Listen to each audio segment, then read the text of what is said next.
جو آدمی اس رمضان کے مہینے میں کسی روزہ دار کو روزہ افطار کرائے، اللہ کے رسول نے ارشاد فرمایا اس کو 3 انعامات ملتے ہیں۔ نمبر 1،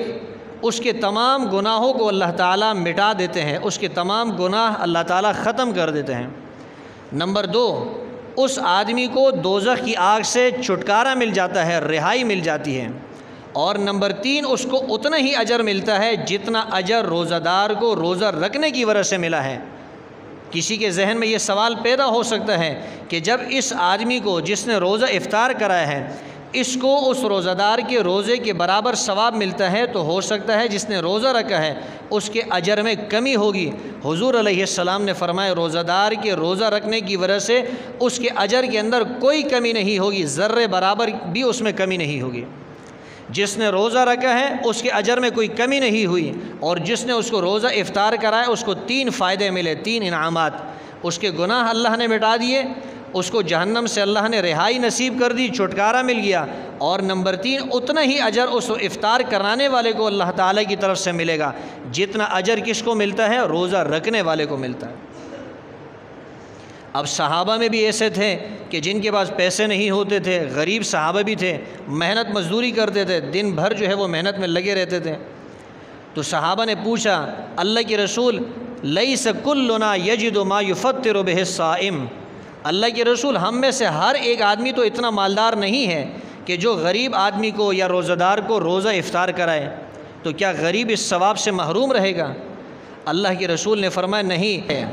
یہ اتنا عظیم عمل ہے اور اتنا آسان عمل ہے کہ غریب آدمی بھی اس عمل کو کر کے یہ اجر اور یہ عظیم ثواب جو ہے وہ کما سکتا ہے۔ اللہ کے رسول نے فرمایا کہ جو دودھ کی تھوڑی سی لسی کے اوپر یا پانی کے ایک گھونٹ کے اوپر بھی کسی کو افطار کرائے گا، اللہ کے رسول نے فرمایا اس کو بھی یہ اجر اور ثواب ملے گا۔ اب آپ بتائیں کسی روزہ دار کو 1 گلاس پانی پلانا یا اس کو تھوڑی سی لسی پلانا یا اس کو 2 کھجوریں دے دینا، یہ کون سا مشکل کام ہے؟ غریب سے غریب آدمی بھی یہ کام کر سکتا ہے۔ اور اللہ کے رسول نے فرمایا کہ جو کسی روزہ دار کو پیٹ بھر کے روزہ افطار کرائے گا، جو کسی روزہ دار کو پیٹ بھر کے روزہ افطار کرائے گا، حضور علیہ السلام نے فرمایا اللہ تعالیٰ اس کو میرے حوض کوثر سے ایسا سیراب کرے گا کہ وہ اس وقت تک پیاسا نہیں ہوگا، اس کو پھر کبھی پیاس نہیں لگے گی یہاں تک کہ وہ جنت میں داخل ہو جائے۔ جب تک وہ جنت میں داخل نہیں ہو جاتا اس وقت تک اس کو پھر کبھی پیاس محسوس نہیں ہوگی۔ اور یاد رکھنا جنت میں داخل ہو جائے تو جنت میں انسان کو پیاس نہیں لگتی۔ پیاس نہ لگنے کے باوجود بھی اللہ نے جنت کے اندر 4 قسم کی نہریں جنتیوں کے لیے بنائی ہیں۔ سورہ محمد کی آیت نمبر 15 میں اللہ فرماتے ہیں وہاں صاف اور شفاف پانی کی نہر،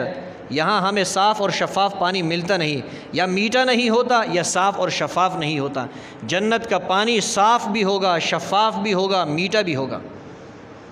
یہاں تو پیسوں سے ہم پانی خریدتے ہیں۔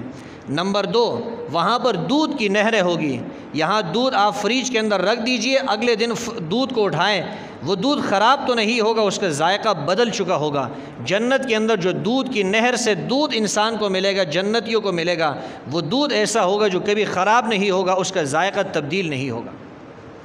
اور نمبر 3، شہد کی نہریں ہوں گی جنت کے اندر، شہد کی نہریں۔ یہاں اصلی شہد کے لیے، خالص شہد کے لیے لوگ ترس جاتے ہیں، ملتا نہیں، کہیں ملتا ہے تو 5-6 ہزار روپے سے کم ملتا نہیں۔ اللہ فرماتے ہیں جنت کے اندر شہد کی نہریں ہوگی۔ اور نمبر 5، جنت کے اندر شراب انسان کو ملے گی، شراب۔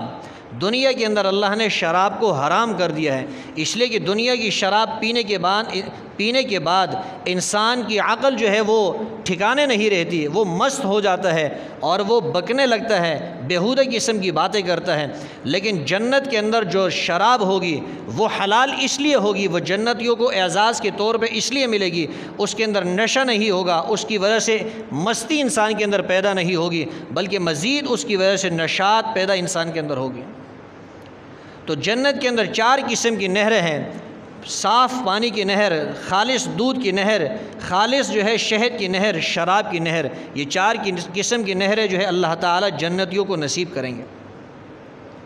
تو جو شخص کسی روزہ دار کو روزہ افطار کراتا ہے، صرف اس کو 1 گلاس پانی پلاتا ہے، اس کو شربت پلاتا ہے، اس کو دودھ کی تھوڑی سی لسی پلاتا ہے، اس کو کھجور کے 2 دانے کھلاتا ہے، اس کو روزہ افطار کراتا ہے، تو اللہ کے رسول نے کتنے انعامات اس کے لیے ذکر کیے ہیں۔ نمبر 1 اس کے گناہ مٹ جائیں گے، نمبر 2 دوزخ کی آگ سے اس کو چھٹکارا مل جائے گا، نمبر 3 اتنا اجر اس کو نصیب ہوگا، ملے گا جتنا روزہ دار کو اجر ملتا ہے اس روزہ رکھنے کی وجہ سے۔ اور جس نے پیٹ بھر کر کسی کو افطار کرایا، حضور علیہ السلام نے فرمایا کہ اللہ تعالیٰ اس کو میرے حوض کوثر سے سیراب کریں گے، سیراب، ایسا سیراب کریں گے اس کو کبھی پیاس نہیں لگے گی یہاں تک کہ وہ جنت میں داخل ہو جائے۔ یہ کتنا بڑا اجر ہے، کتنا بڑا ثواب ہے، معمولی سا عمل ہے، اجر اور ثواب اس کا زیادہ ہے۔ آپ کے سامنے یہ باتیں رکھنے کا مقصد یہ ہے کہ چونکہ یہ حضور علیہ السلام کی ارشادات ہے، اور حضور علیہ السلام نے شعبان کی آخری تاریخ کے اندر یہ باتیں ارشاد فرمائی صحابہ کو، تاکہ صحابہ کے اندر جو عمل کا جذبہ ہے وہ جذبہ مزید جو ہے وہ زیادہ ہو جائے، اس کے اندر مزید تقویت پیدا ہو جائے، اور رمضان کا مہینہ جو غمخواری اور ہمدردی کا مہینہ ہے، ایک دوسرے کی اس میں ہم مدد کر سکیں، اس مہینے کے اندر ہم جو بھوکے ہیں ان کو کھلا سکے، جو غریب ہے ان کو ہم پہنا سکے۔ عید کا دن ہوتا ہے، ہمارے بچے نئے کپڑے پہنتے ہیں، اور ایک جوڑا نہیں 3 4 جوڑے ہم اپنے بچوں کے لیے سلاتے ہیں، 3 قسم کی جو ہے جوتیاں ہم ان کے لیے خریدتے ہیں، عمدہ سے عمدہ چیزیں ہم ان کو خرید کر دیتے ہیں، عمدہ سے عمدہ قسم کے کھانے ان کو دیتے ہیں، اور ہماری سحری وہ الگ جو ہے مختلف قسم کے کھانوں سے دسترخوان بھرا ہوتا ہے، اور ہماری افطاری کے اندر کئی قسم کے کھانے ہوتے ہیں۔ ہم یہ سوچیں کہ یہ اتنے کھانے ہیں، اگر اس میں سے 1 گلاس پانی کا، 1 گلاس شربت کا ہم غریب کو دے دیں، 1 بوتل شربت کی ہم غریب کے گھر بھیج دیں، 1 دن کی افطاری ہم غریب کے گھر بھیج دیں، ہمارے گھر میں فاقے نہیں آئیں گے، غربت پیدا نہیں ہوگی، اس غریب کے دل سے دعا نکلے گی اور اس کی وجہ سے ہمیں اجر اور ثواب ملے گا۔